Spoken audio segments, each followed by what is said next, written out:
Seguro que el Fortnite Va a haber 5. Bueno, buen día a todos. Después de una muy agradable introducción, tenemos que volver a la realidad y hablar de arquitectura de computadoras, que es lo que nos congrega, nos reúne aquí este viernes fresco, viernes parcial además. Que, como siempre, arrancamos la clase repasando qué es lo que vimos en la clase del miércoles y qué vimos en la clase del miércoles. Empezamos el tema, ¿vieron qué? Buenas. Los dispositivos de entrada-salida. Un problema con el micrófono. Los dispositivos de entrada-salida son muy variados, muy diversos en sus funciones. Tenemos funciones distintas, características distintas, modos de funcionamiento diferentes. Entonces, de algún modo hay que buscar esquemas o algo que nos permitan trabajar de manera bien, digamos, eficiente y correcta con un universo bastante grande, un abanico bastante grande de dispositivos y muy diferentes en muchos aspectos. En general, para poder manejar ese amplio abanico, lo que hacemos directamente desde el punto de vista del hardware es delegar responsabilidades y decir, como es difícil que yo me encargue de manejarlo a todos, lo hagamos a medias. Y a medias lo hace mitad hardware, mitad software. En realidad lo hace el software, lo hace el sistema operativo, pero el hardware le provee soporte y funciones al sistema operativo para que el sistema operativo pueda encargarse de actuar como interfaz entre todo lo que son los programas de usuario y los dispositivos de entrada-salida. Para eso vimos que el sistema operativo necesitaba tres cosas, tres tipos de comunicación con los dispositivos. Por un lado, necesitaba enviarle comandos, instrucciones, órdenes a los dispositivos de entrada-salida. Hemos visto que hay dos métodos, pero el más común es la entrada-salida mapeada en memoria. Directamente los dispositivos se mapean como si fueran memoria y ustedes los acceden usando instrucciones load y store, que son las comunes que ya vieron. Entonces, haciendo un acceso a una posición de memoria específica, en realidad ahí no hay memoria, sino que hay un dispositivo mapeado. ¿Está claro? Después hemos visto que la segunda comunicación es cómo hacen los dispositivos para avisarle al procesador, al sistema operativo, que ya terminaron una función, ya hicieron algo. Hay dos métodos, polling e interrupciones. El más común es interrupciones, pero no porque sea mejor. Es simplemente por una cuestión de que funciona mejor cuando los eventos son irregulares y son con una frecuencia que no es fija.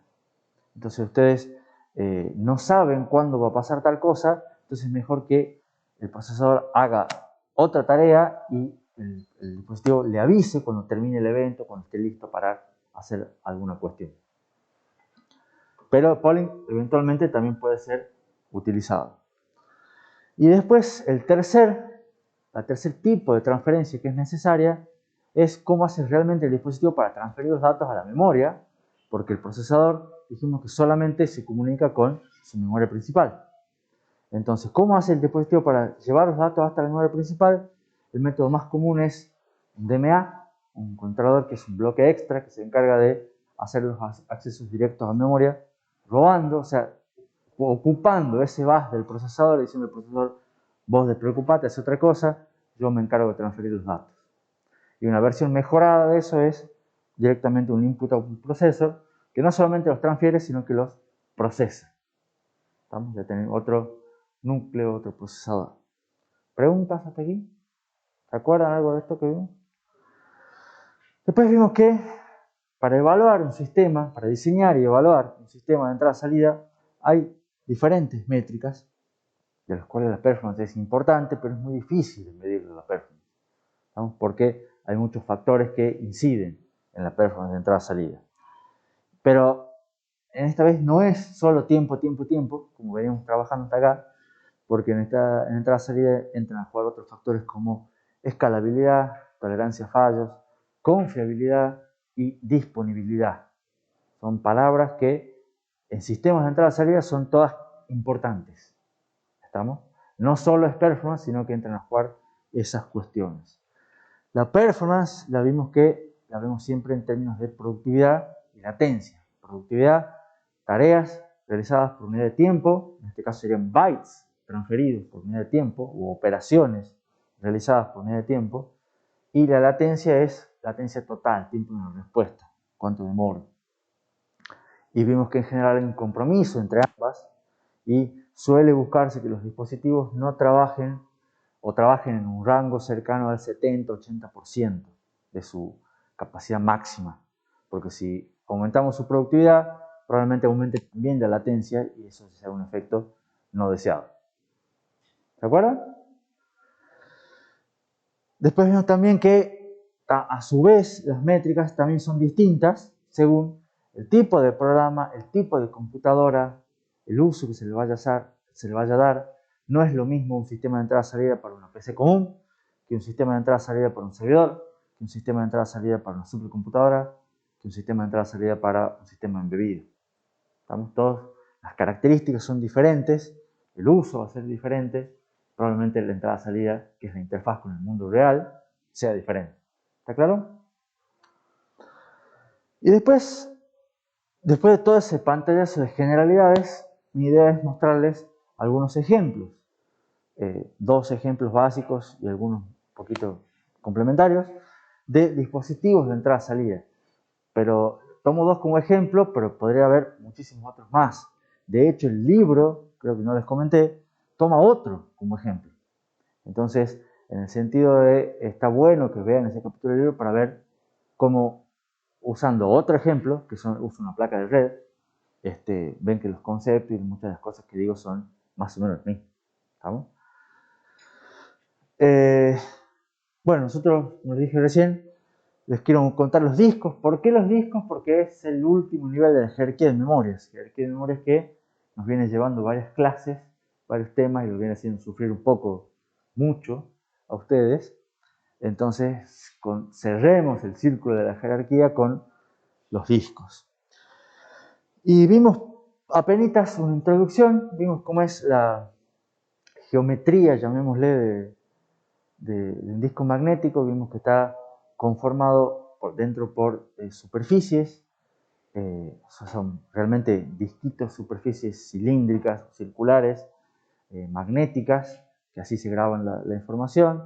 Esas superficies giran alrededor de un eje, que giran todas juntas, tienen un brazo actuador que en la punta tiene un cabezal, que hace las lecturas y escrituras, y la idea es que esas superficies están divididas en pistas. ¿Se acuerdan lo que eran las pistas? Eran los anillos, digamos, en los que se dividía cada superficie, desde el borde interno hasta el borde externo, y las pistas a su vez están divididas en sectores. Los sectores son de tamaño fijo. Ese tamaño fijo es desde hace 10 años de 4K, porque coincide con una página de memoria virtual. Y los sectores, como por supuesto, o sea, las pistas más externas del disco tienen una longitud mayor, suelen tener mayor cantidad de sectores, y lo que hacen es que la densidad de grabación sea constante. ¿Se acuerdan todos esos detalles constructivos? ¿Alguna pregunta? Bueno. ¿Qué? No. Desarma uno y es realmente muy duro el material disco, ¿no? Sí, esas pistas son, en realidad no sé bien de qué material son, pero son duras, ¿no? No se los puede doblar, ¿no? Sí. Y son cada vez más finitas, pero son muy resistentes.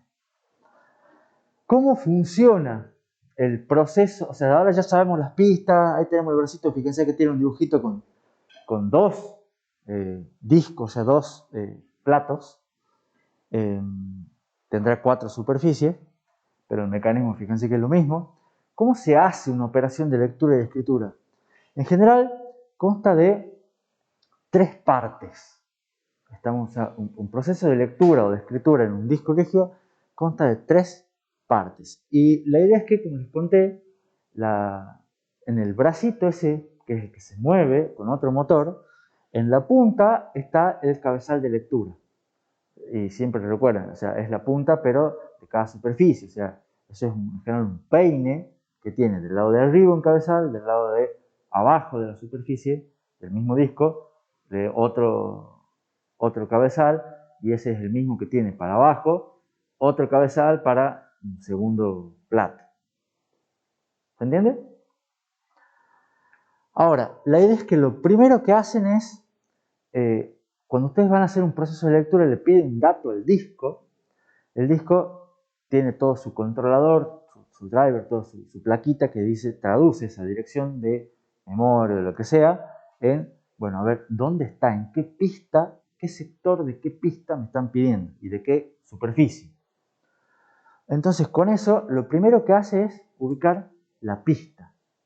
Entonces, sabiendo en qué pista tenemos que está el sector que nos piden, lo que vamos es posicionamos, vamos moviendo el brazo hasta ubicarlo en la pista correspondiente. Tengan en cuenta que una vez que ustedes encienden la máquina y el disco recibe energía, el motor central del eje empieza a girar.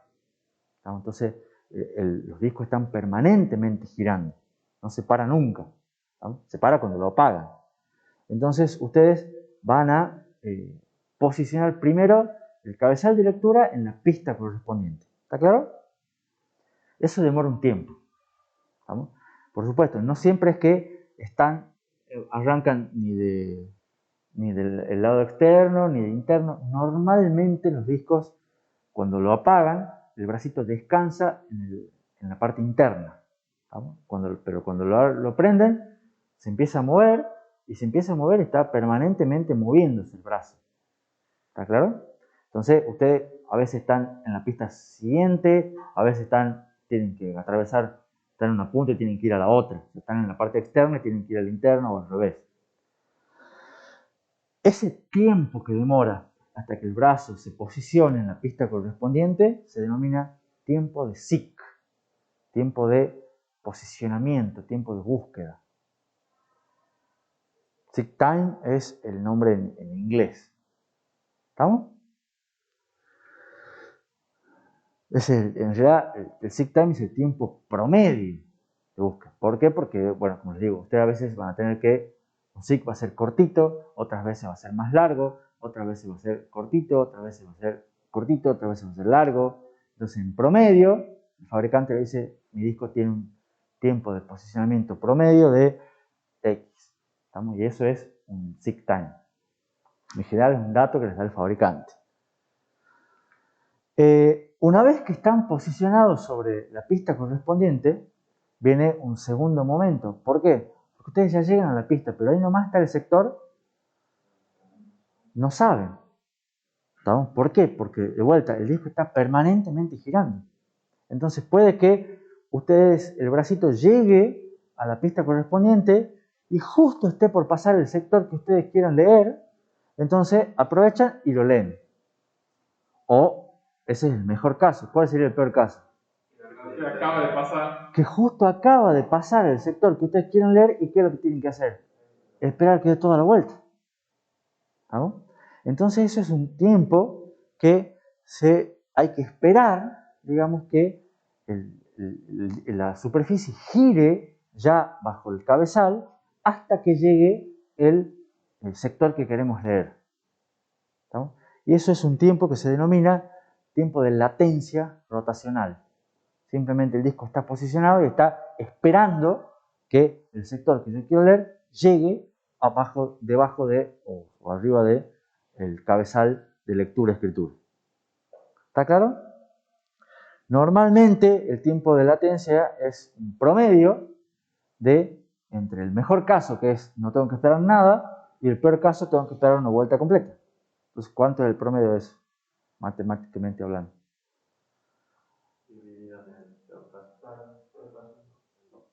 O sea, esperar media vuelta. ¿Estamos? El tiempo de latencia es el tiempo de latencia rotacional promedio es esperar media vuelta del disco. Y eso depende de la velocidad a la que gira el disco. ¿Estamos claros? Finalmente, cuando ya está el brazo posicionado y esperan la latencia y el sector dice, ahora viene el sector que quiero leer, ¿qué es lo que tienen que hacer? Leer y transferir. Y como a la larga el sector es un pedacito de la superficie del disco, demora su tiempo, que en general suele ser corto, rápido, y una vez que lo leen magnéticamente hay que procesarlo y transferirlo, o sea, también tiene unos retardos del controlador y hay que procesarlo, o sea, dejarlo al paquetito listo, y eso suele demorar un tiempito. Eso es un tiempo de transferencia, la lectura propia del dato que queremos leer. ¿Profe, cómo escribe? Hablando del disco. O sea, No, es todo magnético.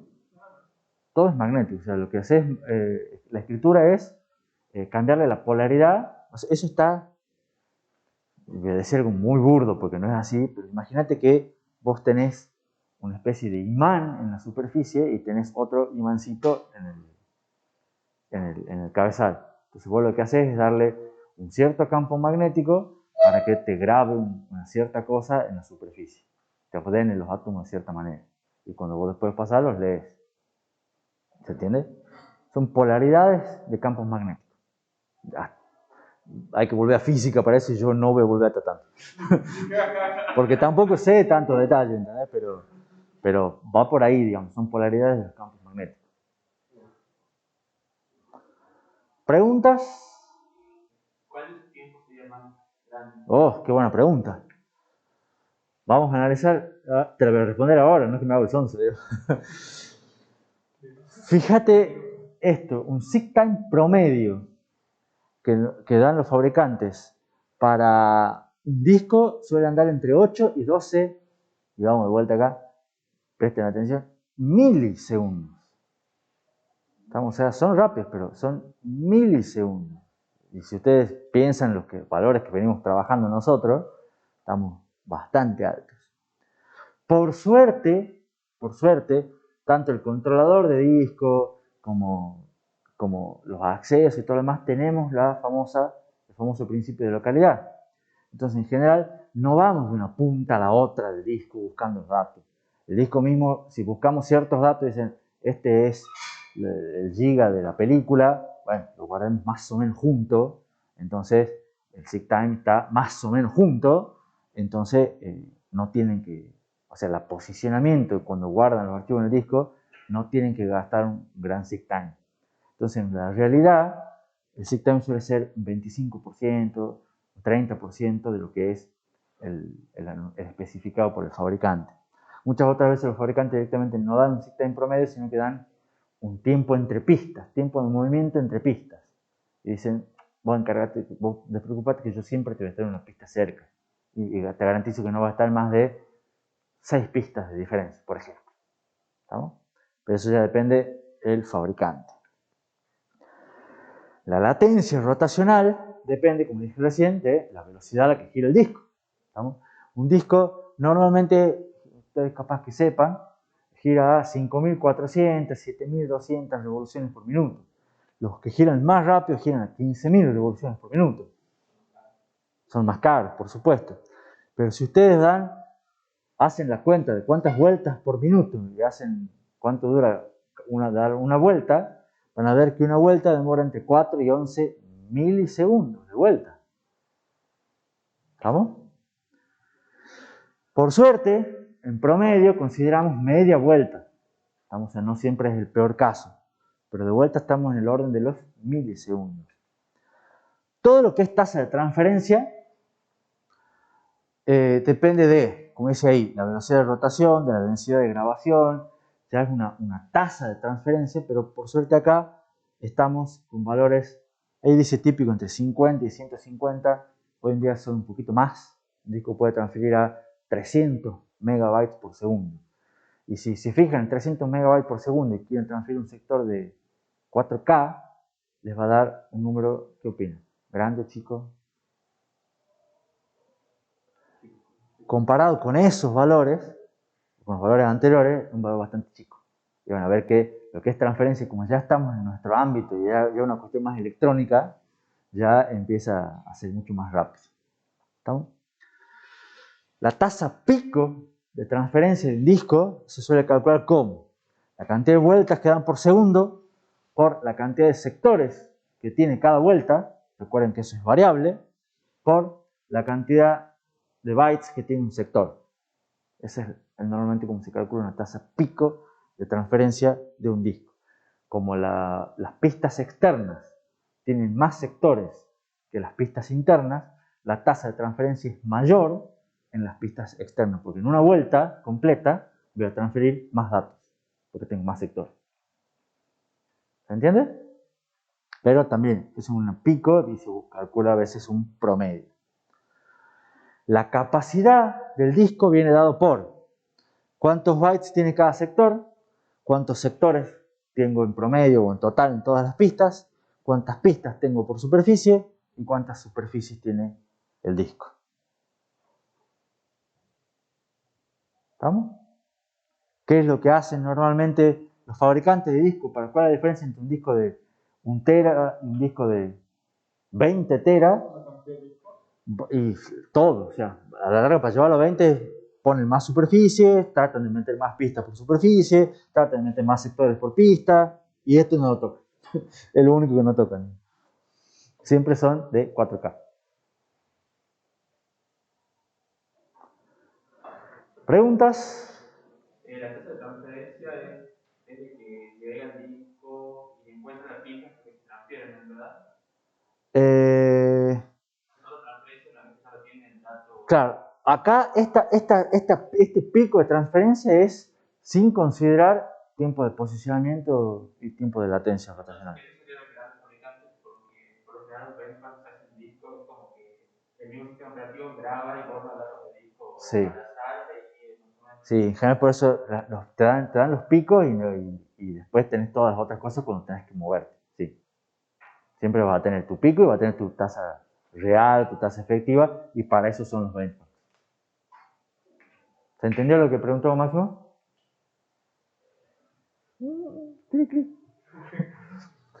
Lo que preguntaba es que si esto es del fabricante, o sea, ¿a qué se refiere con tasa pico, digamos? Porque si considera o no los tiempos que dijimos antes de posicionamiento y tiempo de latencia. Y en general no, es solo transferencia. Es una vez que yo ya estoy puesto en la pista y en el sector y quiero transferir, y ojo, ¿no? Fíjense que cuando ustedes ya están posicionados y quieren transferir, lo que mejor conviene es transferir que los sectores estén contiguos en la vuelta. Y cuando dan la vuelta, ¿qué es lo que les conviene?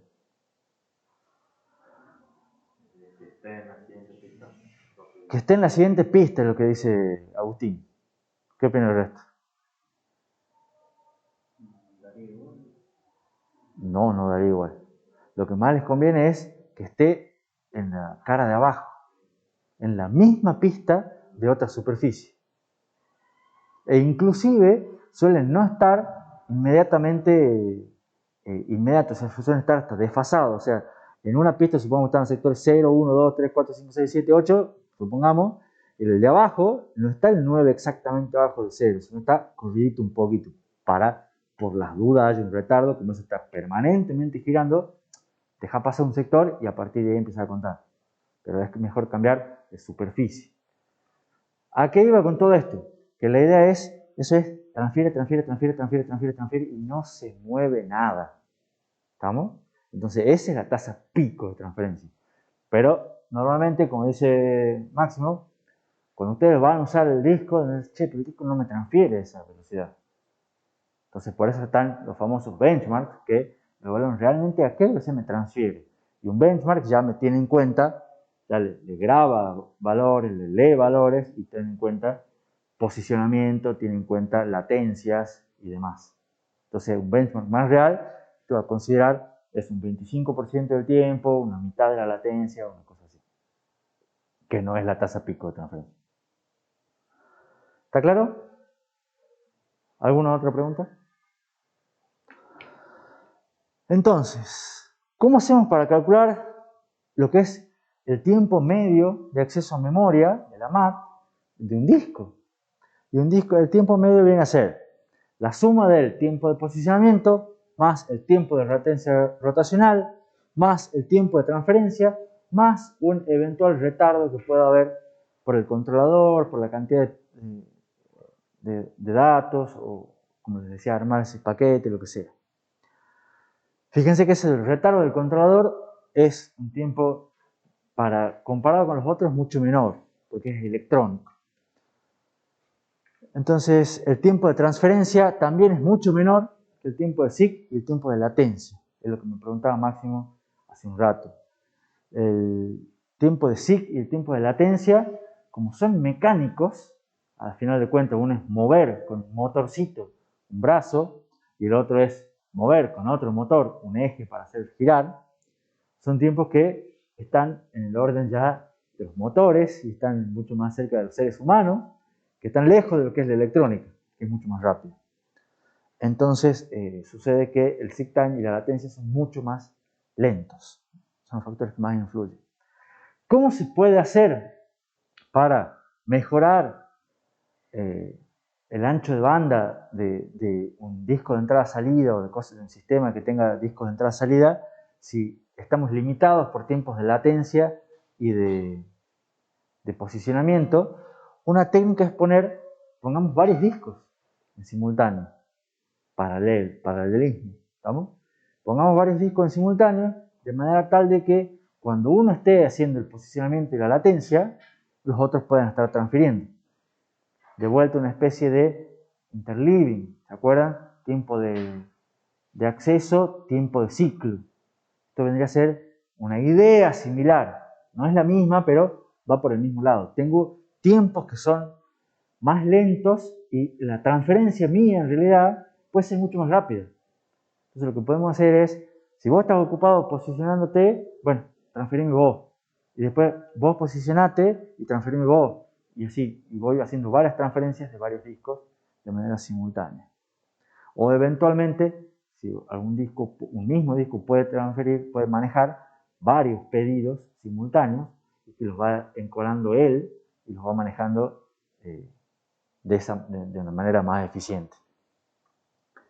De ser así, si tuviera varios discos, si tuviera varios pedidos en un mismo disco, a ese tiempo hay que agregar un probable retardo en la cola, porque si voy acumulando pedidos, tengo que tener una cola de pedidos, buffer.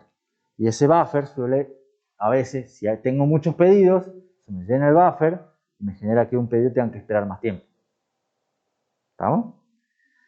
Entonces, en total, el tiempo medio de acceso a memoria del disco está dado por la suma de esos 5 factores. Tiempo de SIC, latencia, transferencia, controlador y retardo en la cola. En la práctica, el retardo del controlador es casi despreciable. Asumimos que el retardo en la cola no tiene, entonces los vamos simplificando, pero los factores que más influyen son SIC time y latencia. Sí.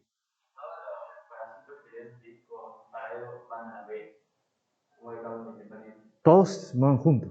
En general tenés un motor que los va moviendo todos juntos. Entonces, para leer el mismo anillo de todos los discos, no tenés un solo SIC time. Idealmente sí. O sea, vos buscás, por eso, es lo que decía recién, buscás que los datos estén posicionados en el mismo cilindro. ¿Te acuerdas que las pistas de la dirección superior se llaman cilindros? Vos buscás organizarlos por cilindros para no tener que mover el brazo. Justamente. Y discos, por ejemplo, si yo tengo el dato 1, 2, 3, 4, en vez de ponerlo en la misma pista, lo puedo poner en un sector de la... Los pones en la misma pista de otra superficie.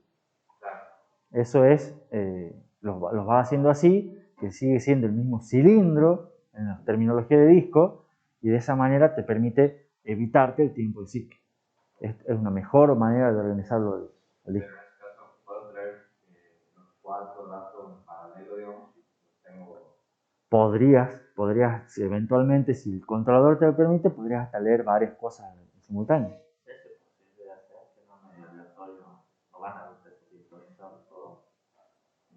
¿Qué cosa? El brazo se mueve, todos los cabezales se mueven siempre todos juntos. O por lo menos eso es lo normal. ¿Estamos? Entonces, el disco, todos los platos se mueven, todas las superficies se mueven todas juntas. Entonces, lo que plantea Matías es, se podrían hacer varias lecturas simultáneas. ¿Entendés? Y de ese pueblo, un disco podría optimizar eso para hacerlo así. Entonces, cuando escribe, conviene más escribir en bloques contigo en el mismo anillo que en el mismo anillo que tiene bloques. Te digo, la posta, la respuesta es no se sabe. ¿Estamos? ¿Por qué? Porque eso depende, cada fabricante tiene su propio algoritmo de decir a dónde me conviene a mí poner los datos y cómo me conviene a mí ubicar para minimizar el SIC. La latencia no se puede minimizar porque a qué velocidad gira, pero lo que se busca justamente es eso. Entonces, ¿cuál es la diferencia? Vos viste los discos, por ejemplo, Western Digital. ¿Usted alguno sabe o conoce algún disco Western Digital? Vienen separados por colores. Entonces, ¿cuál es el que tienen ustedes? Yo tengo el Blue. Yo tengo que El Blue. El Blue creo que es el segundo más barato, ¿no? que tenemos todos probablemente, ¿no? Pero tienen el Blue, el Green, hay unos rojos y unos violetas. el negro es más Y hay negro, Black. El negro es más rápido. Y el negro es más rápido. ¿Por qué el negro es más rápido?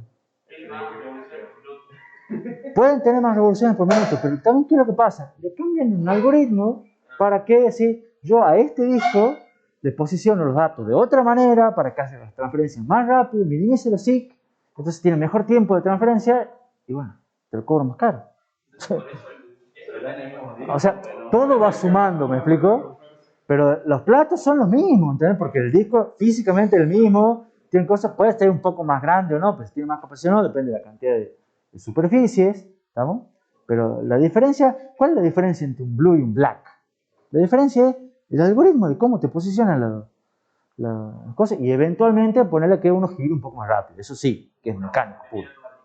¿Cómo? Uno va a 7200, creo que. Por eso, no es que sea la diferencia, entonces la diferencia ¿dónde está? En el algoritmo de posicionamiento. ¿Estamos? Para minimizar el seek time. Entonces uno le pone un super mega algoritmo que no tengo idea cómo funcionará y anda muy bien.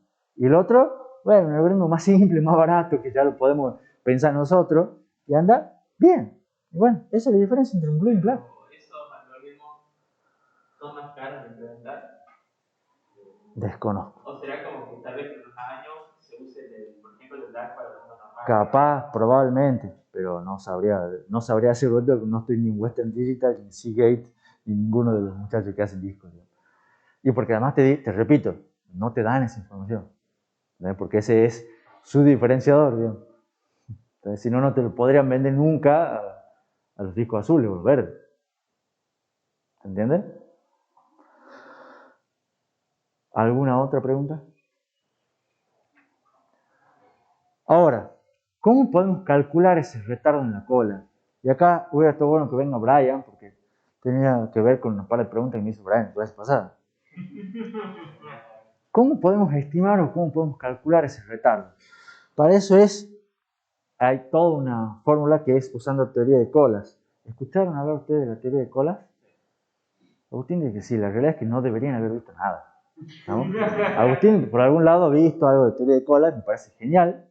Y yo no les voy a explicar teoría de colas, porque esto puede ser un tema de alguna otra materia, no arquitectura de computadora, pero sí les voy a dar una diapositiva, una formulita que los va a ayudar para tener una idea.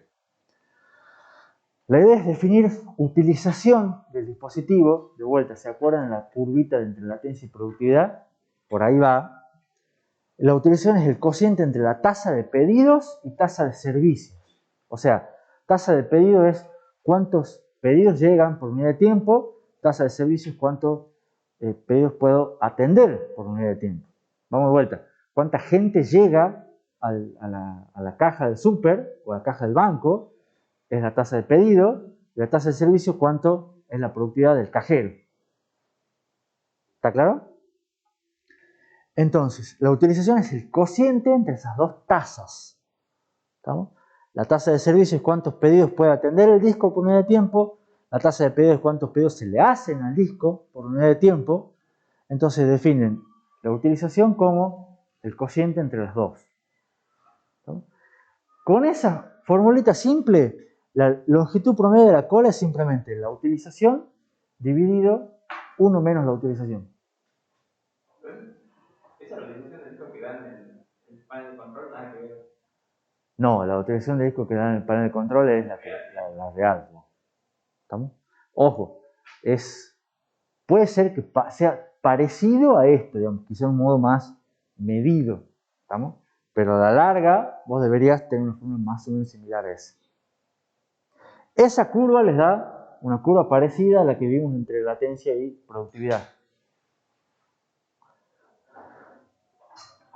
Y así pueden calcular ustedes cuánto sería la cantidad de pedidos que tienen encolados en la cola. Eso les va a dar un número, por ejemplo, 2.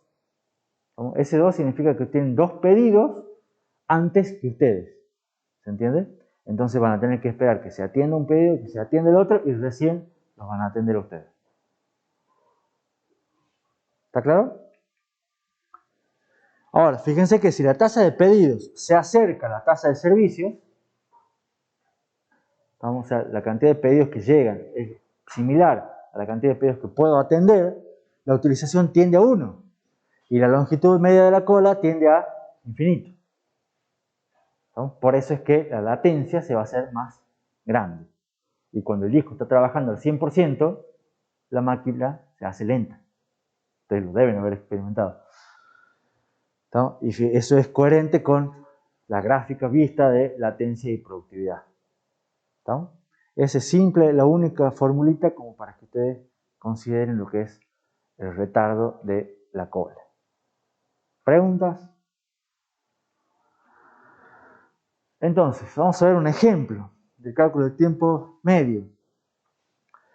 Estos son típicos problemas que les van a dar en el práctico. Supongan que tiene un disco, sector de 4K, que rota 15.000 revoluciones por minuto, tiene un seek time de fábrica de 4 milisegundos, una tasa pico de transferencia de 100 megabytes y una sobrecarga del controlador de 0,2 milisegundos. Y con la cola de pedidos vacía. Entonces, ¿qué tienen? Primero, buena pregunta.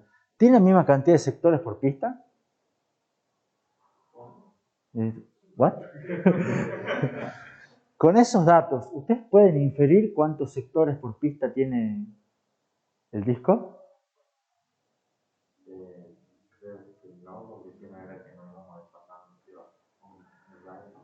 Por eso, normalmente la tasa pico de transferencia les da de la pista externa, que es la que más tienen, o eventualmente si es igual para todos. Entonces de acá no podemos saber exactamente cuántos sectores tiene por pista, pero sabemos que esa tasa pico es o de la última o de la misma para todos. ¿Se entiende? Porque ahí es donde está determinada la tasa pico. ¿Sabes? Capaz que puede ser que no sea la densidad constante, sino que directamente todas las pistas tengan la misma cantidad de sectores. ¿Estamos? Ahora, ponemos la fórmula y empezamos. Reemplazamos los valores. El seek time, como dice el seek time de fábrica 4 mega, yo digo 4 milisegundos, digo que por localidad le saco un 25%. O sea, le saco el 75%, me quedo solo con un 25%. La latencia rotacional es la mitad, en promedio es la mitad de una vuelta. ¿Vamos? Entonces calculo 0,5 y con eso el tiempo de segundo. Si una vuelta da, o sea, si hago 15.000 revoluciones por minuto, hagan regla 3 simple para ver cuánto da una vuelta. Y la tasa de transferencia yo tengo que transferir 4K, la tasa de transferencia pico es de 100 mega, calculan cuánto tarda en transferir un sector. ¿No? El retardo del controlador, y como la cola está vacía, sumo un 0 al final. ¿Se entienden todos los términos? Van a tener que hacer esos cálculos, ¿no? Por eso digo. Eso a la larga suman y les da 3,24. Y ese 3,24, fíjense, que creo que está inclusive después. Bueno, más allá de eso, lo que veíamos que en general está conformado por seek time y latencia. Fíjense que el seek time y la latencia suman 3 del 3,24. Y todo lo que es transferencia, el retardo del control y todo demás es la parte decimal. Es lo menos importante. Entonces, si ustedes tuvieran que optimizar algo, Amdahl, ¿qué les diría? optimicen acá. Porque si mejoran acá, no va a cambiar nada. Tienen que mejorar acá. Y mejorar acá es mecánico. Entonces eso es lo difícil. Sí. ¿Sabe cómo funcionan los frames? Sí. Pausa. Después del recreo vamos a ver. Lo vamos a ver. Está buena la pregunta. Y está, no sé si alguno se auto-spoilea en las diapositivas. Están en las diapositivas. Así que lo vamos a ver un ratito. Ahora, fíjense este valor. 3,24 milisegundos. ¿Qué les parece comparado con lo que venimos viendo? ¿Se acuerdan que yo les decía que la memoria principal era lenta? ¿Cuánto demoraba un acceso a memoria principal? 200 nanos. 200, 300 nanosegundos. Estamos pasando de 300 nanosegundos a 3 milisegundos. O sea, tenemos los micros en el medio. Tenemos 3, 6 órdenes, 4 órdenes de magnitud si quieren en el medio. Por eso es que yo les decía que un fallo de memoria, un fallo de página, demora millones de ciclos. No me voy a poner si es 1 millón, 10 millones o 0,1 millón. Son millones igual. Vamos a tratar realmente órdenes, varios órdenes de magnitud más grandes de lo que venimos trabajando nosotros.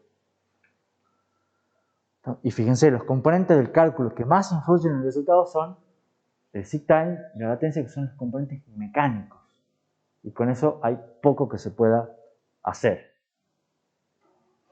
¿Consideramos siempre lo del seek time en 25% o dicen de datos? En general va a ser, depende cómo te diga el enunciado, pero si no te dice nada o te dice cuestión de fábrica, vos meterlo en 25%. Sin drama, porque si no te va a hacer, fíjate, te va a hacer muchísimo más grande. Entonces, en principio, o eso también lo puedes preguntar en parcial, puedes decir, disculpa, pongo acá el 25% y no hay problema. Entonces, una forma de optimizarlo, que capaz que se va mal por otro lado, sería tener mucho más discos en paralelo, Sí. que tengan menos anillos. Entonces, disminuye lo que tenemos. Pero como vos no controlas la cantidad de cilindros que tenga cada disco, viene dado, lo que vos estás pensando es correcto, pero simplemente se soluciona en poner más discos en paralelo. Sí, es una manera de mejorar. ¿Se entendió lo que dijo Máximo? ¿Alguna otra pregunta? Entonces, acá va justamente el comentario ese. Después hacemos, o capaz que un poquito más vemos antes del recreo. Pero la idea es, ¿cómo si mis componentes principales de retardo son mecánicos y no los puedo mejorar o me cuesta mucho mejorarlo, cómo puedo hacer para mejorar la productividad, para mejorar que sea más chico? En realidad, van a ver que no se puede, o sea, es muy difícil mejorarlo. Pero ¿cómo podemos hacer para mejorar la productividad? Agregando hardware. ¿Estamos? ¿Qué es lo que hacemos? Ponemos más discos. ¿Se entiende? Y esos más discos hacemos que se accedan más o menos en paralelo y de esa manera aumento las transferencias sin tener que sufrir escondiendo todas las otras latencias de posicionamiento y de rotación. ¿Se entiende? ¿Y cómo hago para hacer eso?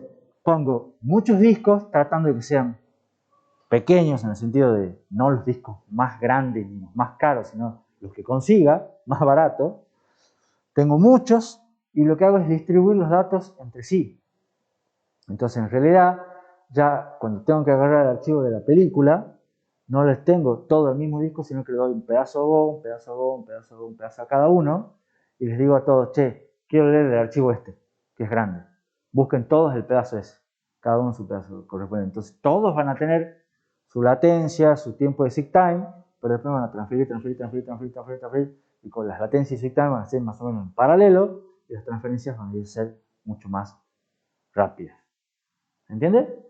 Voy a transferir mucho más datos en la misma unidad de tiempo. Sí. Cuando se particiona un disco, no tiene nada que ver el hardware, tiene algún aspecto. Esto no es particionar un disco.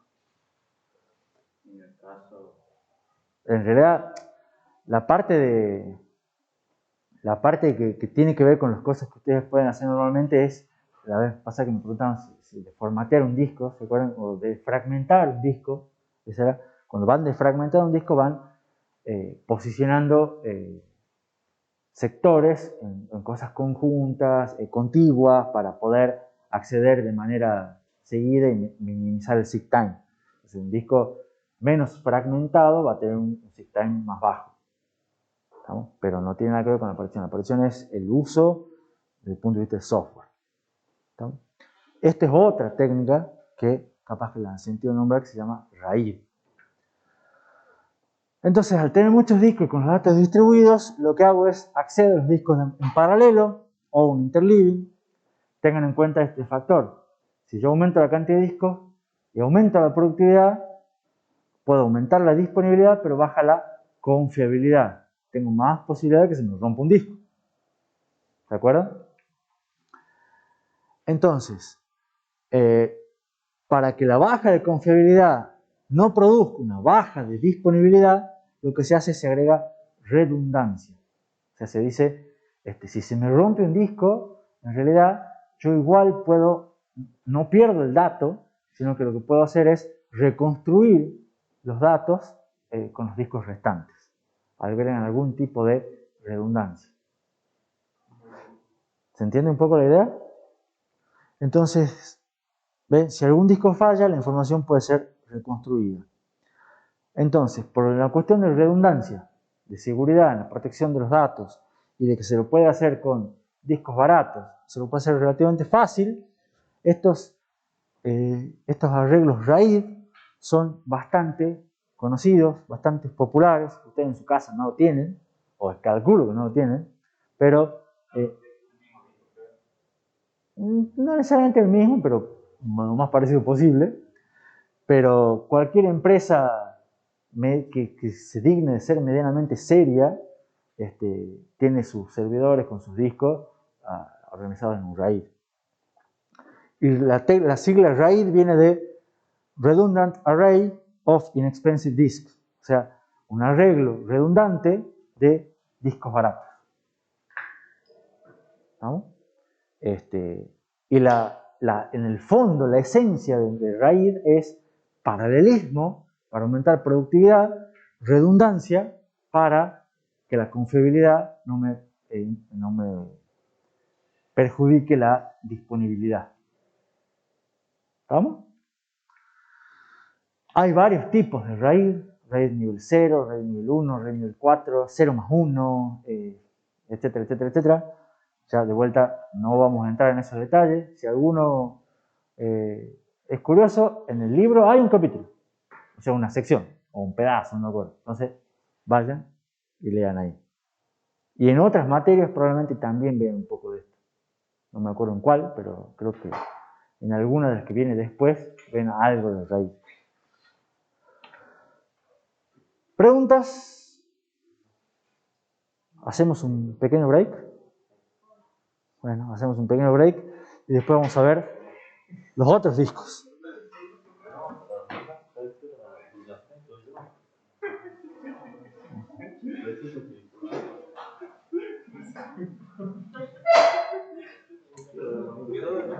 En el RAID 0.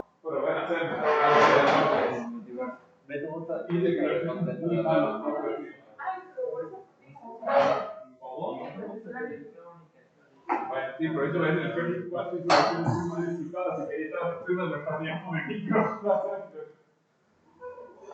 Bueno, retomamos. Siempre con el cronograma. La idea es hoy tratar de terminar el tema 13. Nos queda un cacho, pero en principio es más fácil. El lunes empezamos y con suerte y viento a favor terminamos el tema 14 porque es cortito y también es relativamente fácil porque es expositivo. El miércoles la idea es empezar el tema 15. Fíjense cómo no es que yo acelero, sino que los temas son más llevaderos. O sea, ya hemos pasado, creo, la peor parte, que es calle de memoria virtual. Entonces ahora son un poco más, no light, pero un poco más tranquilos temas. El jueves, sí, ya a las 15 sí tienen clase práctica, donde tienen la evaluación del TP6. Eso está claro de cosas, no sé si alguno ya lo vio. Y en teoría ahí se publica el TP7, que son temas 13, 14 y 15. ¿Ese sería el último? No, falta uno más. ¿Vale? ¿Preguntas? Además de ese es el último. Bueno, entonces, ¿qué es lo que les quiero contar un poco ahora? Ahora es otro disco, pero que no son los discos magnéticos. La idea es la misma, son los más bajos de la jerarquía de memoria, pero no son los discos magnéticos, son los famosos discos SSD. ¿Alguno tiene un disco SSD? Supongo que a esta altura del partido casi todos. Esta es la pregunta que yo todos los años, a veces hace 5 años me comentaban algunos, de hace 4 años me comentaban pocos más, hace 3 años era la mitad y ahora ya calculo que serán todos o casi todos. ¿Estamos? Los discos SSD en realidad se basan en las memorias flash. ¿Saben todo lo que es una memoria flash? Bueno, yo no les voy a contar qué es una memoria flash, pero sí les voy a dar algunas pautas, para que, sobre todo para que ustedes vean el que es, no de a fondo, pero una pauta general, y cuál es la diferencia, la geometría, así como les dije con los discos magnéticos, cómo es la geometría y el modo de funcionamiento de la memoria flash. Por supuesto, ustedes ya no hace falta que les aclare que son empleadas masivamente hoy en día. O sea, los tenemos primero en los celulares, todos tienen memoria flash, porque acá no hay disco rígido.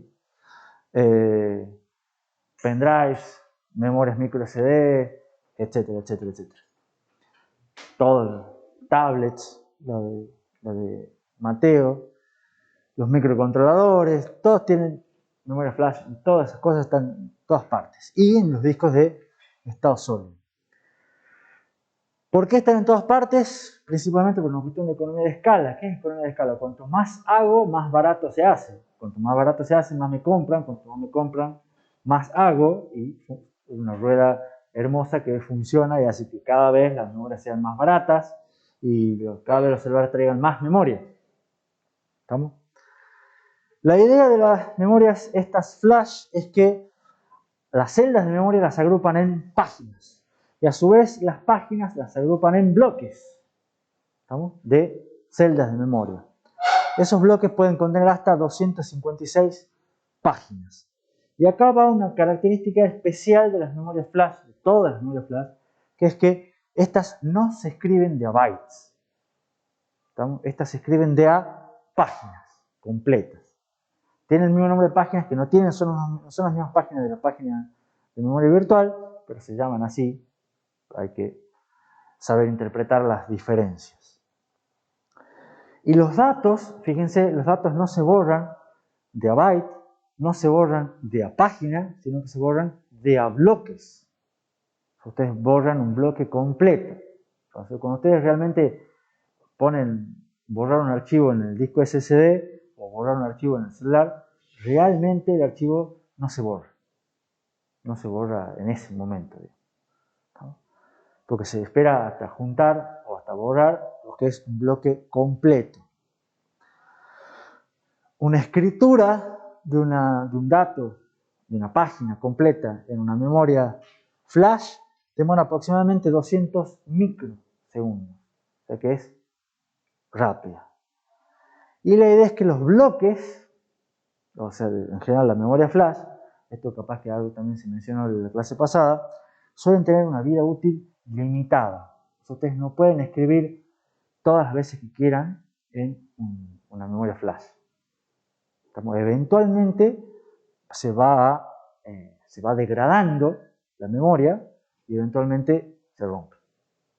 Cosa que no pasa con los discos rígidos. ¿Cómo funciona esto?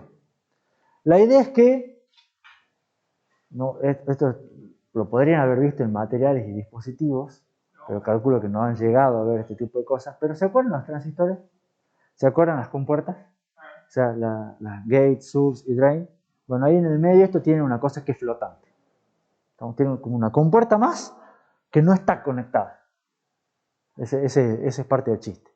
Y como no está conectada, ustedes ahí pueden guardar información. Entonces, en realidad no son celdas de memoria, sino que son celdas de memoria son celdas de memoria, pero con transistores hechos de una manera diferente. ¿Estamos? O sea, no tienen esas tres No tienen el gate source y drain típico, sino que tienen algo más y algo en el medio. Y ese en el medio les permite guardar ahí información durante mucho tiempo. ¿Estamos? Pero ¿cuál es el problema? Cuando ustedes van a escribir un valor, van a escribir algo, se aplica una tensión alta en esa compuerta flotante. Y esa tensión alta es la que eventualmente va degradando los electrones de ahí, cada vez va haciendo que pasen más electrones y pasen más electrones, pasen más electrones, pero en un momento dado se rompe. ¿Se entiende? Entonces por eso es que tiene una vida útil alta, pero fija, digamos. O sea, sabemos, son dispositivos que están hechos y que eventualmente, por cómo funcionan, se rompen. ¿Estamos? La idea es que tratar de que no nos perjudique mucho, digamos. Por eso, por esa degradación electrónica, es que la cantidad de veces que se escribe tiene una limitación. ¿No? Y eso implica que para las memorias de todas las memorias de tipo flash haya que introducir un nuevo parámetro, una nueva métrica, que es la duración. ¿Estamos? En este caso la duración o la resistencia, también se la conoce en castellano, en inglés es endurance, que es cuánto me va a durar, cuánto me va a aguantar. Los que juegan a los juegos de rol, capaz que lo han escuchado un poco más el tipo de la estamina, digamos, de cuánto dura una flash. Y eso hay dos maneras de medirlo. Se puede medir en terabytes escritos, que se lo abrevia como T, B larga, W, terabytes written, o en ciclos de escritura y borrado, que son ciclos de, no me acuerdo por qué, la P de programming y erase, porque en realidad el borrado es escribir ceros. Entonces ustedes tratan de no borrar, ¿me explico? Para no escribir un cero, porque las escrituras perjudican. Entonces por eso es tratar de no borrar datos. Por eso si alguno pierde una memoria flash o le roban una memoria flash, sepan que los datos son muy fáciles de recuperar. Los datos, aunque ustedes lo borren, son fáciles de recuperar. Eso, por las dudas, algunos sean medio paranoicos, digamos. O tenga algunas cosas que no quieran que los demás le vean en el celular. ¿Preguntas? ¿Hasta aquí? Algunas consideraciones adicionales sobre las escrituras, porque las escrituras son las problemáticas con los flash. Es importante tener una cantidad pareja de escrituras en los distintos bloques. Estamos en toda la memoria. Dijimos que la memoria se organizaba en páginas y las páginas en bloques. La cantidad de horas que en el disco ustedes, más o menos no importa, el disco magnético, no importaba dónde grababan ustedes. Ustedes lo grababan en esta pista o en la otra pista según conveniencia, de que esté más cerca para poder minimizar el tiempo de ciclo. En cambio, en la memoria tipo flash, sí importa. Porque si ustedes escriben y graban mucho más en el primer bloque que en el segundo, se les va a romper el primer bloque antes que el segundo. ¿Qué va a pasar cuando se les rompa el primer bloque antes que el segundo? Se les rompe toda la memoria. O sea, toda la memoria ya va a dejar de funcionar. ¿Estamos? Entonces no es que van a tener menos memoria. Directamente el chip le va a decir, no tengo más, me rompí. ¿Estamos? Entonces lo bueno es que la cantidad de escrituras sea distribuida lo más parejamente posible entre todos los bloques de toda la memoria. Entonces, para que unos sectores no se arruinen antes que otros. Y de esa manera prolongar la vida útil de la memoria en su conjunto. ¿Se entiende? Esa técnica se conoce como wear leveling, wear de uso, de usar ropa en inglés. Y leveling de emparejar. Entonces la idea es emparejar el uso. Entonces ustedes a veces van a escribir un dato en un bloque, ¿estamos? Y después eventualmente si lo borran o no hacen cosas, ese dato puede parar a otro bloque. Y de hecho, fíjense, lo que se hace es que cuando ustedes van a borrar o cuando ustedes quieren escribir algo, siempre van escribiendo en lugares diferentes. Y cuando borran, no borran los datos, sino que simplemente dicen, yo quiero borrar un archivo. Entonces en realidad lo que dicen es, bueno, lo marco a ese bloque como acá no hay nada. ¿Estamos? Pero siguen estando todos los datos y la próxima vez dicen, bueno, va y te copio el contenido de ese bloque en otro bloque y te marco como que acá no hay nada. ¿Entiendes? Más o menos. Y de esa manera van evitando borrar, que son escribir ceros. ¿Sí, Maxi? O sea que lo que haría sería como en la tabla de página poner que no es válido o ven por otro lado. Va por otro lado, pero la idea es más o menos la misma. O sea, va a tener cada subbloque su bit de validez y te van a ir invalidando esos bits nada más. Entonces yo tendría el bloque repetido que se sobreescriba. Una cosa así. Por eso te digo, es muy fácil recuperar información en las memorias flash. Porque en general la tenés duplicada varias veces. ¿Por qué se la duplica en vez de directamente sacar esa referencia? Por eso, depende de la memoria, depende de las cosas. Muchas veces lo que se dice, acá no hay nada. Pero en general, si vos tenés un bloque que tiene muchas páginas, que tiene muchos datos, y vos borrás la mitad de esos datos, ¿qué es lo que haces? Es copias el bloque, ¿entendés? Y lo marcas al bloque entero como acá no hay nada. Copias la mitad que te sirve, digamos, que querés mantener en otro bloque, y al bloque entero lo marcas como este no tiene nada. Entonces ahora para esa información del programa va a estar en dos bloques distintos. Claro, va a tener, digamos, una mitad duplicada y la otra mitad no. ¿Se entiende? En vez de borrar lo que vos querías borrar. ¿Y esos algoritmos se hacen a nivel del sistema operativo o el controlador? En general lo hace el controlador de la tarjeta de memoria, o sea, de la memoria flash, que puede ser del disco, de la flash, no sé, eso es a nivel controlador. Es como el posicionamiento en qué pista va. No lo hace el sistema operativo, lo hace el disco. El controlador mismo del disco. Entonces eso a veces puede ser bueno, porque a veces puede ser, uy, si me pasó algo, perdí o se me rompió una cosa, se puede recuperar información fácil y a veces puede ser un problema de seguridad. Otra manera es que en general el borrado de discos no se hace cuando ustedes lo borran, sino se borra cuando hay tiempo libre. Entonces todo el movimiento ese de bloques, de información y de hacer word leveling, cuando ustedes no están usando el disco, la tarjeta de memoria, lo que sea, ahí aprovecha el sistema operativo y dice, che, aprovechemos y ahora y acomodemos el cajón, digamos, el escritorio para que quede un poco más ordenado y más parejito. Listo. Entonces aprovecha tiempos de ocio. Y eso es un garbage collector, un recolector de basura, que también capaz lo pueden haber sentido nombrar. Todas las memorias flash tienen el controlador, una especie de colector de basura que se va encargando de borrar, acomodar, limpiar y equilibrar todo junto con el word level. Ahí les paso un link donde tienen muchísima más información sobre memoria flash si a alguno le interesa. Vamos, yo ya hasta acá llego, digamos. Porque hasta acá es lo que me sirve que sepan. Y ahora vamos con una parte un poco más jugosa. ¿Cuáles son mejores? ¿Los discos SSD o los discos magnéticos? Bien, depende de qué. Si quiero mucho almacenamiento, o va a tener mucha plata, o quiero mucha velocidad, o quiero intermedio, quisiera comprar dos. Bien, ¿se entiende la idea? O sea, ya por más que el chiste de que la respuesta fácil en la arquitectura es depende, está bueno porque está claro que el concepto les va quedando, digamos. Y saben que algunos tienen sus ventajas y otros tienen sus otras ventajas. ¿Vale? ¿Cuáles son las ventajas de los SSD? Primero, no tienen componentes mecánicos. Y al no tener componentes mecánicos, el tiempo medio de acceso a memoria es muchísimo más bajo. ¿Vamos? ¿Por qué? Porque por más que sea lento la transferencia, no sé qué más, es solo electrónica. Entonces, de vuelta estamos órdenes de magnitud más rápidos que los discos rígidos, discos magnéticos. ¿Sí? En realidad son entre 100 y 1000 veces más rápidos. El acceso y todo lo demás. No es lo mismo que la memoria principal, porque son más lentos, pero son muchísimo más rápidos que los discos magnéticos. Eso está, creo, claro para todos. A su vez, como no tienen componentes mecánicos, son muchísimo más resistentes. Entonces, si se les cae el disco, si les golpean una cosa, o en la notebook van de un lado para el otro, los discos SSD son mucho más confiables. Tienen además un menor consumo de energía. ¿Por qué? Porque no tienen componentes mecánicos, no tienen motores.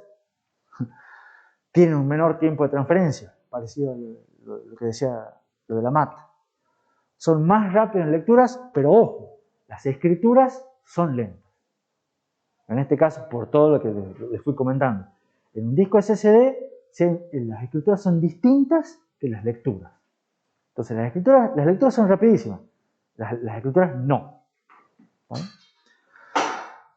¿Cuáles son las desventajas de los SSD?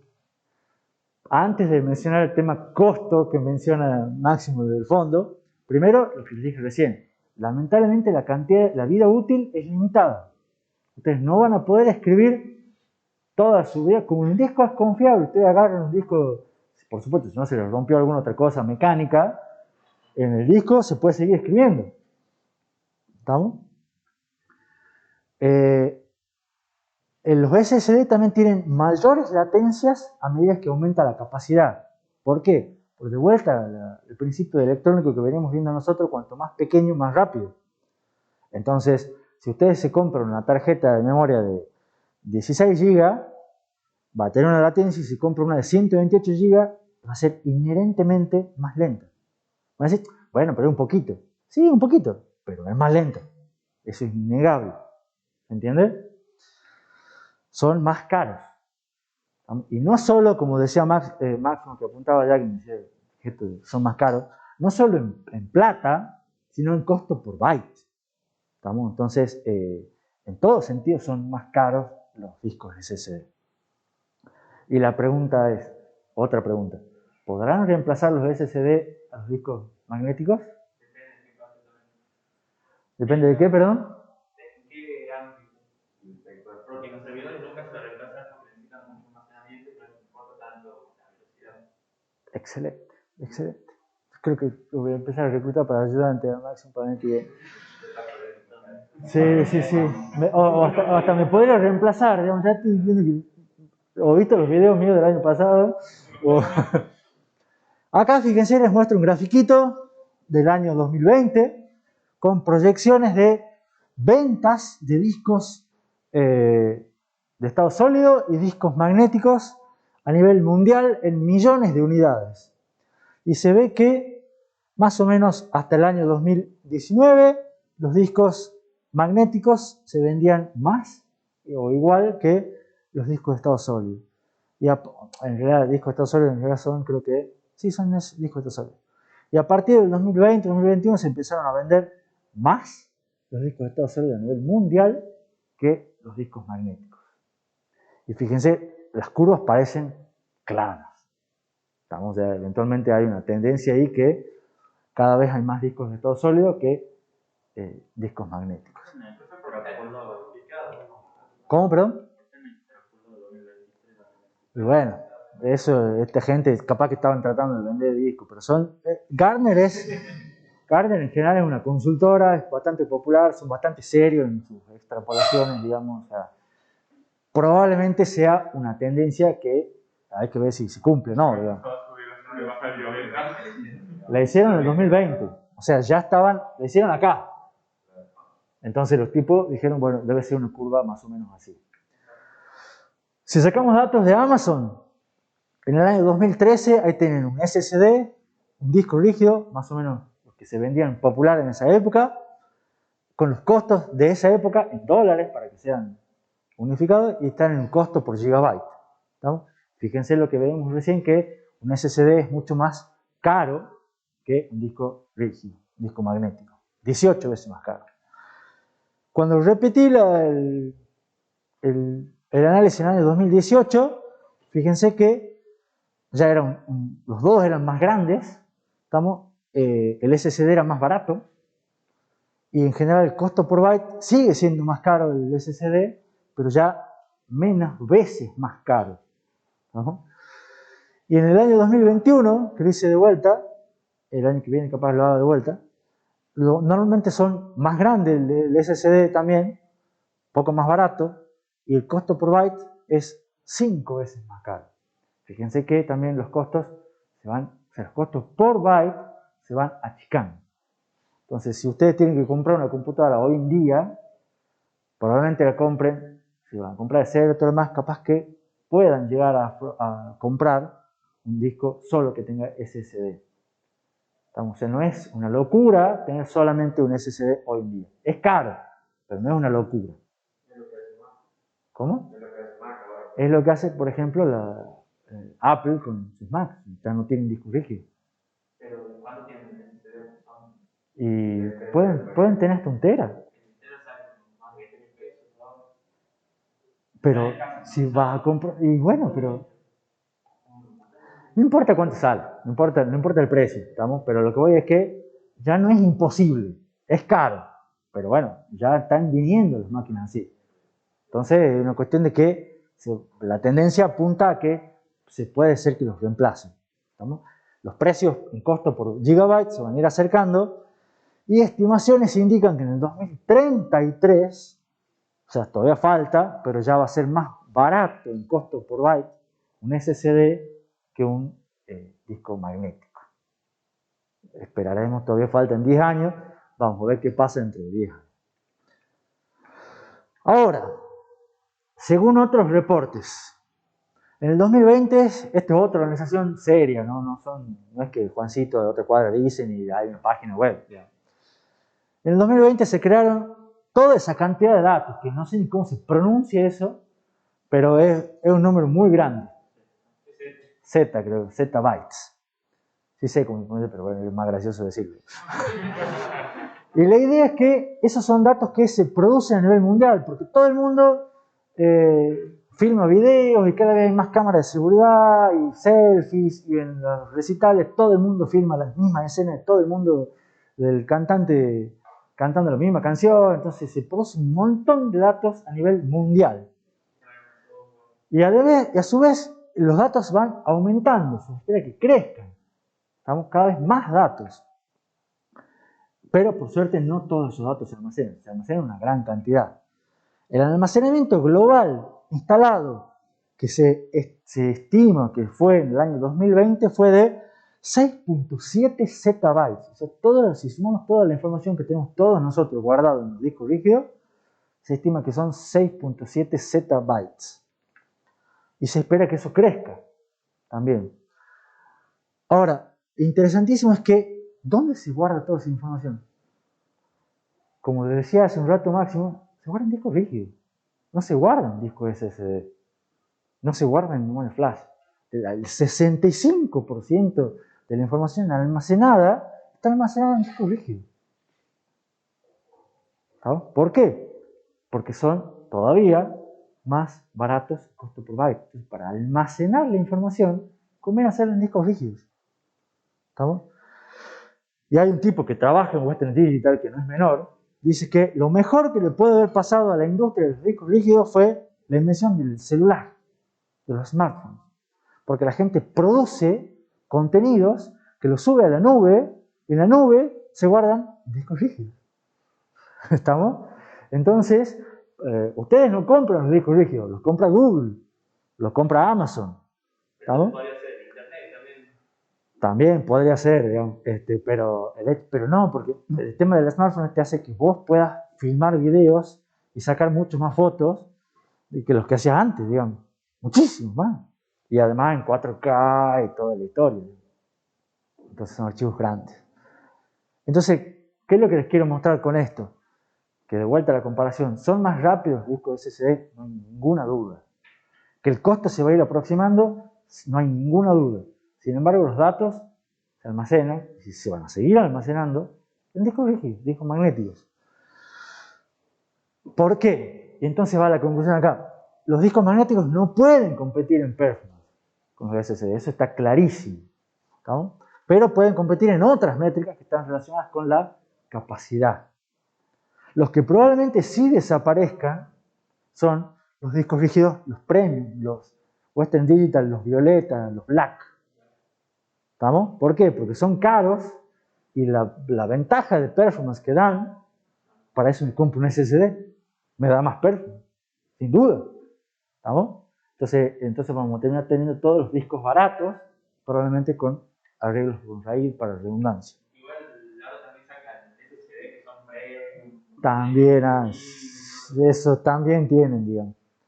Hoy en día hay discos de 20 teras y se proyectan discos de 100 teras para el 2025. O sea que la industria de los discos rígidos está viva, está activa, digamos. Y hay muchas nuevas tecnologías en desarrollo para aumentar la densidad, para aumentar la cantidad de platos, o sea, de discos, agregando multiactuadores. ¿Qué son los multiactuadores? ¿Recuerdan que yo les dije que los bracitos se movían todos juntos? Bueno, partirlo en dos, poner dos motores, supongamos en dos, y tener dos bracitos que se puedan mover independientes. De esa manera me va a permitir haciendo dos búsquedas, dos SIC en paralelo, dos latencias en paralelo. No, en general van todos juntos, pero con dos motores independientes. Entonces, no lo puedo hacer yo porque no tengo el mismo eje, pero va un brazo así y el otro así. Claro. Entonces, o sea, imagínate acá uno que se mueve ahí y abajo tienes otro que en realidad no están juntos, pero van así. ¿Sabes? O sea, se van moviendo dos separados. Que en realidad no son dos, o sea, son dos que te manejan 5 uno y 5 el otro. ¿Y por qué lo que se pensó? ¿Por qué no poner los dos brazos que estén como enfrentados? Y entonces el tiempo que demoraría en esperar que se llegue el data. Quizás por cuestiones de espacio, quizás por cuestiones de dónde poner el motor, quizás porque tenga una idea genial y se la pueda consultar a Western Digital. La verdad, no sé por qué no. O a Seagate o todos los tipos. Desconozco por qué no lo han pensado así. Claro. Y además, ojo, la limitación en la vida útil de los SSD hace poco probable que desaparezcan los discos magnéticos. O sea, van a seguir estando, pero van a seguir estando con otra función. O sea, todos vamos a tener en nuestros dispositivos que usamos memorias flash. En los celulares, la flash, la SD, las notebooks van a venir todos con discos SSD y luego vamos a dejar de tener discos rígidos, discos magnéticos, pero vamos a subir todo a la nube y los servidores van a seguir teniendo la información respaldada en discos magnéticos. Y también van a tener sus discos SSD. Porque me suena algo como alguien que hizo como cálculos del disco de Western Digital y había calculado que demoraban como 80 años que se acaba el tiempo de escritura para una persona promedio, digamos. Yo creo que es menos. Es menos que eso. O sea, ponerle que te digan 10 años. ¿Me entendés? Que puedo decir, bueno, para mí es un montón. Pero de vuelta, a Google, cuando tiene que comprar los discos para su data center, 10 años, dice, capaz que es poco. Entonces, este me dura 10 y tengo que andar revisando, no sé, es para pensarlo. Capaz que a vos no te afecte, porque un día te compró tu computadora, no sabemos si cómo está, pero una empresa puede ser un factor interesante. Y si no es 10 y es 8, y a vos te da lo mismo, pero a otra gente no. Inclusive algunos, estos sí son futurólogos, que dicen que en realidad los que van a desaparecer van a ser los SSD. ¿Está? Que van a ser reemplazados por alguna otra tecnología mejor que los SSD, que la memoria, para evitar el tema de la endurance y que van a ser más rápidos. Y los que van a seguir estando de fondo, siempre en la base de la jerarquía, van a ser los discos magnéticos. Por supuesto, no se sabe y habrá que ver si realmente es así. Pero hay una idea. ¿Qué tendencia hay? Se está haciendo una brecha grande hoy en día entre memoria y entrada-salida. Porque a su vez, los discos SSD, si los comparamos con la memoria principal, son 1000 veces más lentos. No son millones de veces más lentos, pero son 1000 veces más lentos. Hay nuevas aplicaciones que requieren nuevas capacidades de entrada-salida. Por ejemplo, muchas cuestiones de machine learning y de cuestiones de computación científica, el cuello de botella está en la entrada-salida. No está en el procesamiento, no está en la memoria, sino está en la entrada-salida. Los datos son procesados mucho más rápido de lo que pueden ser traídos a memoria. Y generan, por supuesto, muchas paradas en los procesadores. Van surgiendo nuevas métricas. Y así como antes teníamos los MIPS y los FLOPS, ahora aparecen los IOPS, que son operaciones de entrada-salida por segundo. Input-Output Operations. Y hay muchas investigaciones y cosas que se están haciendo para mejorar el sistema de entrada-salida, para buscar nuevos dispositivos, para buscar que sean cada vez más mayor capacidad, mayor duración y menor costo. Y algunas de ellas sí hay gente que no sé cómo quieren guardar en cosas de ADN e información. Ya desconozco, pero sé que existen. Y ahora, como un tercer ejemplo también rápido, les quiero contar un poco qué son las memorias RAM no volátiles, que por lo menos máximo sé que he escuchado hablar. ¿Puede ser? Fíjense un poco lo que es evolución de tecnología. Primero tenían discos con gran capacidad, mucha latencia, bajo productividad, que eran los discos rígidos, los que vimos nosotros. Después fueron mejorando con una capacidad media, una latencia media, una productividad media, los SSD. Después a los SSD están las versiones, no sé si saben, los SSD están las versiones que son discos y las versiones que son las plaquetas, digamos, que los conectan de las M2, que las conectan en PCI Express. Esas son un poquito más rápidas, tienen la misma capacidad, mejoran la latencia, mejoran la productividad. Y lo que se está haciendo ahora, están viniendo nuevas memorias, que se llaman ahí NVDIMM, o también se llaman NVM, o SCM, o PMM, distintos fabricantes, distintos nombres, porque están muy nuevas, que son memorias RAM, ¿estamos? Pero son memorias RAM, con las características de memoria RAM, ¿sí? Pero la única característica diferente es que no son volátiles. O sea, ustedes sacan la alimentación y mantienen el dato. O sea que ella podría ser el nivel más bajo del tiempo, es más rápido. Exactamente. ¿Qué es lo que se busca? Lo que dijimos recién, o sea, disminuir la latencia para que sean más rápidas, tratar de mantener el dato. Entonces, pero bueno, hay que ver el tema de la capacidad, todo lo demás. En este caso, las capacidades acá son más chicas, porque son memorias RAM. Entonces, se pueden conectar directamente a PCI Express o se pueden conectar directamente como si fueran bases de memoria DDR. Algunas de ellas son simplemente las mismas RAM que tienen ahora con una copia en una memoria flash. Entonces le ponen una memoria flash a la par del chip de memoria RAM y lo que hacen es, cuando te estás por apagar, copiate. Entonces les copian todo. Entonces son como una 2 en 1, digamos. Son las más simples. Es la idea más simple. Cuando te vuelvas a prender, copiate de vuelta la RAM y sigamos funcionando. Entonces somos como una RAM que no se pierde. Y se escribe, cuando escriben, no escriben en la flash, escriben siempre en la RAM. Y solamente cuando la están por apagar, ¡pup!, lo vuelven. Es un truco.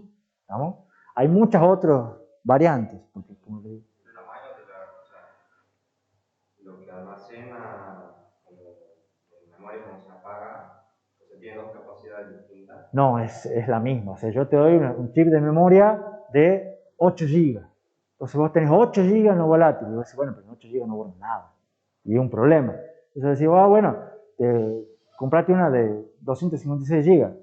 Bueno, pues ya te sale como 256 GB de RAM, que no es fácil, más 256 GB de flash. Entonces, son caras, son costosas, pero por ahí va.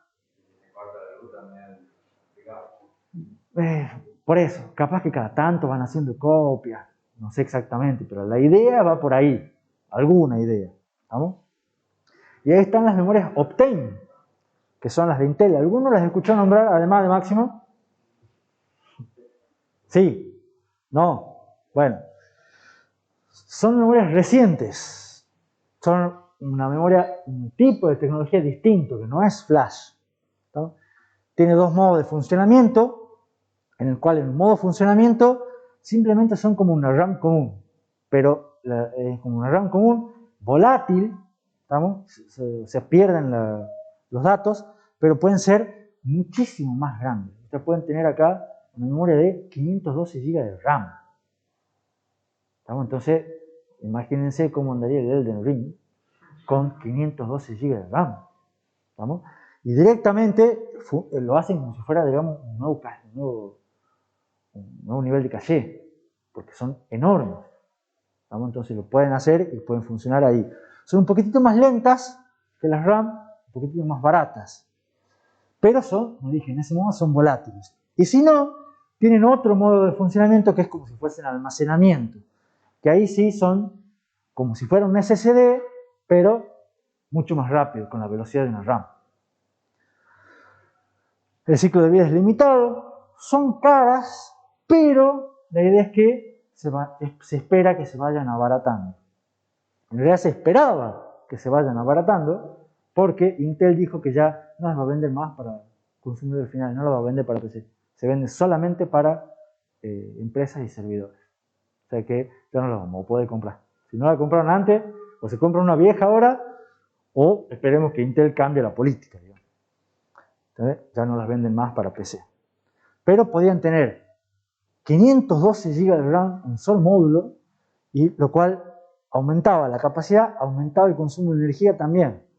Ojo, ¿no? Porque era mucha más memoria. Y la idea de esto era que, acá tienen otro grafiquito, en el cual se ve en el eje de acá de abajo la latencia, ¿no? Y en el eje de acá lo que es la duración, la endurance, en cuanto a ciclos de lectura y escritura. Y fíjense que acá tienen las SRAM, que dijimos que son las caché y todo lo demás, son las memorias más rápidas, ¿no? Entonces la latencia está para acá. Y la endurance está lo suficientemente alto como para que eso sea infinito. Después están las memorias DRAM, que son más lentas. ¿Se acuerdan? Acá tienen órdenes, un orden de magnitud en cada cuadrito, más o menos. Fíjense que es un diagrama esquemático nomás, ¿no? Y también infinitas. Y después acá tienen las memorias flash, que tienen varios órdenes de magnitud más lentas y mucho menos duración. La idea es que estas memorias Optane sean más rápidas que las memorias flash, con más duración que las memorias flash, y se están buscando acercar entre lo que es la brecha entre lo que sería un disco SSD actual y lo que es una memoria principal actual. Y están ahí en el medio, yendo hacia ese lugar. ¿Vamos? En este otro dibujito, tengo un poquito de minutitos más, se ve también cómo son las mejoras en general de ancho de banda y de latencia. Y fíjense, este gráfico muestra en el eje de acá la mejora de latencia relativa. Y acá es mejora de ancho de banda relativo, de productividad. Y para distintos dispositivos, fíjense que están los procesadores, son las naranjas, la memoria principal es la verde, los discos rígidos, o estos discos son los amarillos, y una red es un celeste. ¿Y qué es lo que nos muestra este gráfico? Esta línea blanca es cuando la latencia es igual para ambos, es el I igual a X. Y lo que me dice acá, que fíjense que todas estas cosas están de este lado. O sea, ¿qué es lo que me dice acá? Que siempre es más fácil mejorar productividad que mejorar latencia. Y eso es algo que les vengo diciendo yo de algún modo desde el tema 2, o el tema 3, no me acuerdo cuál es. ¿Estamos? Siempre es mejor, es más fácil mejorar productividad que mejorar latencia. ¿Por qué? Porque la productividad se mejora agregando paralelismo, agregando más hardware. ¿Estamos? Y que mejorar latencia, o sea, moverse en este eje, es muy duro, porque es mejorar tecnología. Y fíjense que, ¿cómo se puede mejorar acá lo que es latencia? Estos eran discos rígidos, y acá hubo un cambio así fuerte, porque pasamos de disco magnético a disco SSD. ¿Estamos? Los discos SSD siguen mejorando para arriba, pero la idea es que las memorias Optane vuelven a hacer un cambio de tecnología, un cambio de la manera de hacer las cosas. Son las únicas formas de mejorar latencia. Y después salió, en enero de este año, una publicación de algo que se llama Ultra RAM. ¿Qué es la Ultra RAM? No está en producción, no existe todavía. Son publicaciones de gente que lo quiere hacer. Es una memoria no volátil, pero que tiene la velocidad, eficiencia energética y endurance de una RAM común. Entre 100 y 1000 veces más rápida que la memoria flash. Con 2 y 3 veces más duración que la memoria flash. O 3 órdenes de magnitud de duración más que una flash. O sea, estas duran por lo menos 1000 años. Vamos, o sea, ya ahí sí son infinitas. La idea es, de vuelta, prometen, en realidad, romper esa brecha que hay ahora entre memoria principal y entrada-salida, achicar los niveles de la jerarquía de memoria, pero no han dicho nada, como no está en producción, no sabemos realmente cuánto puede salir una cosa así, que en los papeles está hermoso, pero hay que ver si realmente cumple los problemas, cumple sus promesas, digamos. Y tampoco se sabe cuánto consume. Tampoco se sabe cuánto consume. Es muy nuevo Y hay que ver cuando se lo fabrique, quién lo compra y si funcionan también como dicen. ¿Estamos? 10 millones de dólares en una memoria. Entonces, ¿qué pasa con estas memorias RAM no volátiles? Las memorias RAM no volátiles requieren nuevos modelos de programación y hace que nos replanteemos un montón de cosas. ¿Por qué? Porque normalmente, ¿quién hace los accesos a la memoria no volátil? Una pregunta tramposa. La memoria volátil. No. ¿Cuál es la memoria no volátil hoy en día? ¿Cómo te dijiste? Los discos rígidos, ya sean magnéticos o SSD. Entonces, ¿quién hace los accesos a los discos? No. No. ¿Operativo? El sistema operativo. Una empresa queda sin opciones. ¿Por qué lo hace el sistema operativo?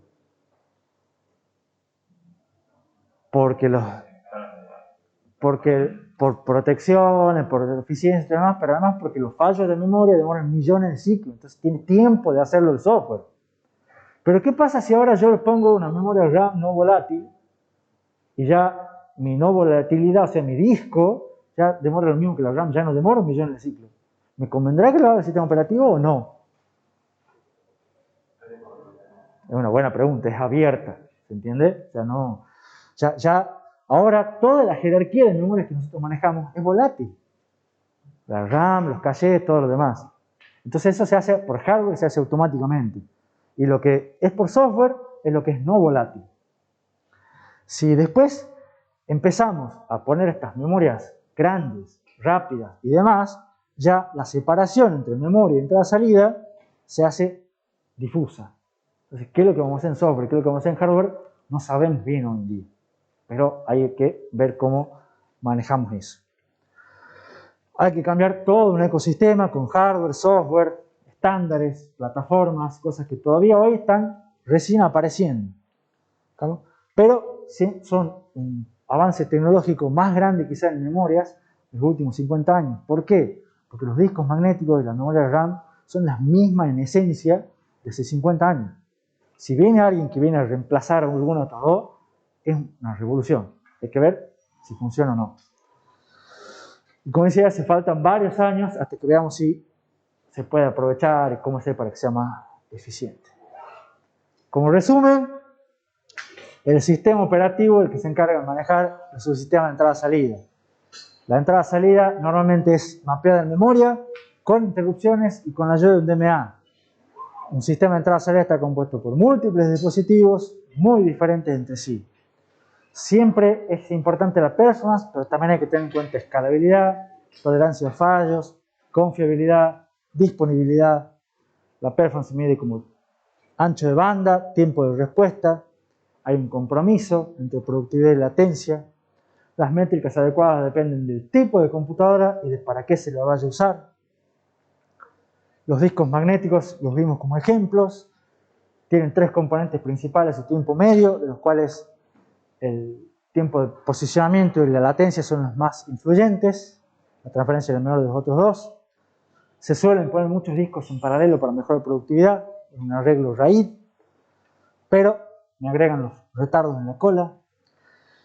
Los discos SSD son basados en memoria flash, tienen mucha mejor performance, pero son más caros, tienen limitaciones en las escrituras, y hay nuevas memorias RAM no volátiles que por ahora son promesas y expectativas. Hay que ver cómo cambia esto y cómo nos modifica toda la jerarquía, y capaz que si ustedes, o no ustedes no, pero capaz que si yo sigo dando clases dentro de 10 años, capaz que este tema dentro de 10 años sea muy diferente. Todos tenían un carrón. Espero que ninguno de ustedes siga cursando dentro de 10 años. Sí, ponele, digamos. Diapositivo de agradecimiento y terminamos el tema 3. Antes de que se vayan, dos cosas. ¿Alguna pregunta? Vamos, se quieren ir a toda costa. Suerte en el examen y que tengan un buen fin de semana. Los veo el lunes. ¿No?